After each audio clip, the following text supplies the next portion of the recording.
I've already had a list for the champions I deem the most broken, the most gimped, and the most doomed balance-wise. But what about the champions that are a combination of all three? These are the champions who will probably never be properly balanced, are nightmares to fix, numerous attempts at fixing them already, and are simply fundamentally flawed. These are the champions that are simply impossible to balance. Before any of you say, but Stonewall, X-Champion is currently balanced/weak right now. That's not how this works, or how balance works in general. Like the broken champions, these, and pretty much every champion in the game, can have their viability shift at a moment's notice. The problem is that these champions have proven to be such balance headaches for Riot, and have dramatic swings of power with any attempts to make them fair and balanced. While broken champions have balance issues caused by their kits having a combination of too many factors like Aurelia, or having too few factors like Zin's, the champions on this list tend to either have a problem due to having portions of their kit be beyond what the game can handle, or they have such a shitty base to work with that Riot can't build upon them properly. This video is also a continuation of a discussion I had on stream. I tend to go on rants and talk about balance when players ask me these sorts of questions, so a lot of what will be brought up was discussed between fans and myself. First one on the list is Evelynn. I already had her in the previous list, but not only is she gimped, but Riot has no idea what to do with her. She's been every kind of champion at this point. She's been a laner and a jungler, she's been AD, AP, tanky bruiser, on hit, and so on. She even had this burning syphilis build at one point. Riot just keeps nerfing one thing and buffing another, but ultimately taking a dump on her at some point and then being forced to attempt to fix her again after public outcry gets too big. She's abused so many items and spells that she's either been nerfed because of how she abused those things or caused those things to be nerfed. She was nerfed way back in meta because Revive Evelynn was super cheesy and broken for solo queue. She's been nerfed because she's abusing Spirit of the Lizard Elder, and was even nerfed because she abused Runeglaive. You can easily predict that she's bound to receive more changes in the future, either because she can't jungle and they have to patch her up to do it properly, or because she's going nuts again and they have to shatter her kneecaps again. The thing is, there is nothing Riot can do about Evelynn. There is no way you can balance stealth like hers if it's attached to a champion with Master Yi-like damage. Even worse, I believe it's basically impossible to come up with a rework for a champion like her that would be balanced and preserve what makes her Evelynn in the first place. Next one up is Kassadin. Do I have to really say anything about him? His ultimate is either trash or it isn't, and if it isn't, then he utterly dominates games. He's been through so many changes and none of them have fully stuck. He's currently in this limbo in that the players who are good at him can still break him, but he has enough issues that most basic players fumble playing him. He started off with the intention of being this auto-attacking anti-mage champion of some kind that turned out to have awesome base values, so he was used as a mage instead. There's quite a bit of irony in that. Instead of being this guy that blinks in and stabs people to death, he became a mage that simply waits so he can burst you down and then hunts you down whenever you try to run away. His basic abilities are so vanilla and unimpressive that their status is elevated because of how flexible and insane his ultimate can be. It basically means his basic abilities can never be more than generic due to how powerful his ultimate is. It was mobility creep before mobility creep even was a problem. In earlier seasons, there wasn't anyone as mobile as Kassadin, and even though mobility has increased, his ultimate still allows him to outpace a lot of champions. Kassadin is defined by his blink, and I can't imagine any way this can ever find a middle ground where it isn't considered too strong or too weak. Basically, any rework Riot gives him will have to preserve that low cooldown blink,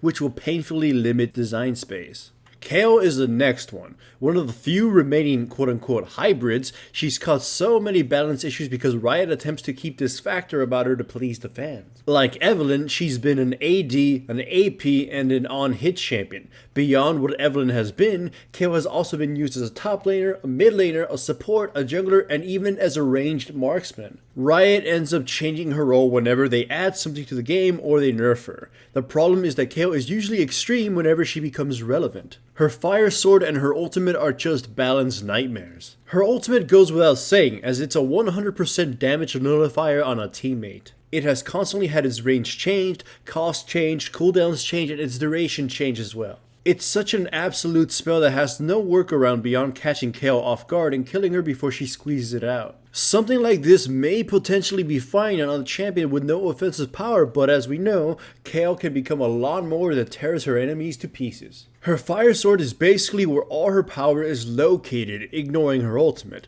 Her fire sword is either able to reach a point where she slaughters everyone during its duration, or she just doesn't do anything. She's balanced around the fact that her only true offensive power comes from auto-attacking while this is active, which makes her pathetically weak without it, but potentially stupidly strong when it's turned on. When is the last time you've had fun playing against a Kale? It's never really a fun experience because her entire game plan revolves around tagging you with Q and then just torching you down with a sword, and then blocking any retaliation with her ultimate. The sad part is that she has some glaring weaknesses such as being relatively squishy without her ultimate, having some super clunky combat patterns due to her cooldowns, and a huge weakness to silence and debuffs. The problem is that as exploitable as her weaknesses are, her strengths are so extreme that it simply doesn't matter in some games. Alright, rise up for Rise, cause he's next. If you've been playing since beta, you know Rise is just a clusterfuck of a champion. Every change to Rise has presented a brand new problem, and he's gone from trash to god, back to trash almost instantly with every change. He started off as this mage that basically exploded an entire team with his bouncing ultimate that was changed into a mage short range burst combo assassin,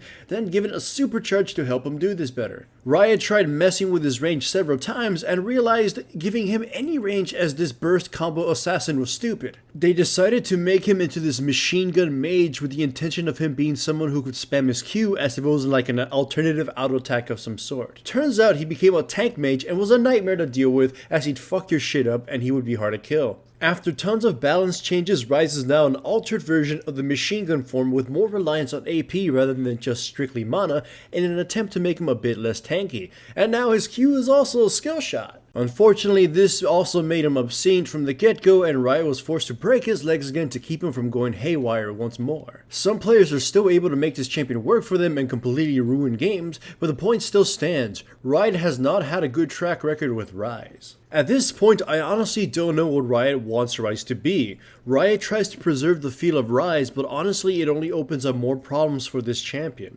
I just think a super spammy mage with lockdown that can be refreshed constantly can't work. Last but not least, Soraka. Hell, even right this moment, people are calling for her to get nerfed again. She simply has such a troubled history and has had 2 reworks, 4 if you consider ability reworks their own things, and tons of rebalances. She's a healing machine that either heals too much and nullifies your damage entirely, making your experience dull and painful, or heals for little and is pretty much a dead spot in your team composition. She used to be a massive issue because she could heal while also tearing a team apart with her other abilities, but with her rework, all her power is basically focused on her healing now. Therein lies an entirely new issue. Her healing has nearly no drawbacks. Yes, it can nearly kill her when she uses it, but the trade-off is so lopsided it is negligible. She can machine gun heal her teammates and not fail to do so unless she's actually killed. Most every other heal in the game at this point has either a drawback or a trade-off. Bard's heal is delayed and can be cancelled altogether by his opponents.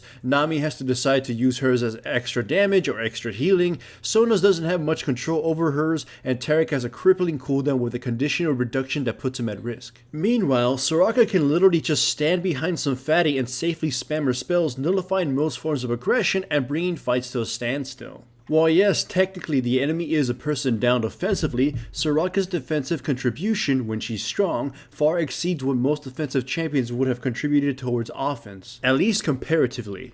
As already said, when her heals are even remotely strong, she's oppressive.